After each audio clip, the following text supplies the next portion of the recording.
তাফসীরে খাজাইনুল ইরফান প্রণেতা বলেন, বিশ্বকুল সরদার সাল্লাল্লাহু আলাইহি ওয়া আলিহি ওয়াসাল্লামা যখন জিহাদের জন্য রওনা হতেন ও সফর ফরমাতেন, তখন একজন গরিব মুসলমানকে দুইজন ধনী ব্যক্তির সাথে দিয়ে দিতেন, যাতে ওই গরিব তাদের সেবা করেন এবং ধনীরা গরিব লোকটির পানাহারের ব্যবস্থা করেন। এভাবে প্রত্যেকের কাজ চলতো।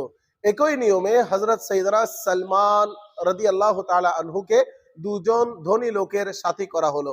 একদিন সালমান রাদিয়াল্লাহু তাআলা আনহু শুয়ে পড়লেন, ফলে খাবার তৈরি করতে পারেননি।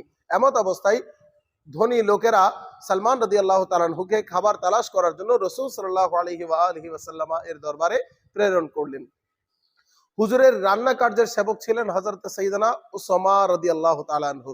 তখন তার নিকট কোনো খাবার ছিল না, ফলে তিনি বললেন, আমার নিকট কোনো কিছুই নেই। হযরত সালমান রাদিয়াল্লাহু তাআলা আনহু এসে ওই ধনী দুজনকে এই কথাগুলো বললেন। তখন তারা বললেন, ওসামা রাদিয়াল্লাহু তাআলা আনহু কার্পণ্য করেছেন।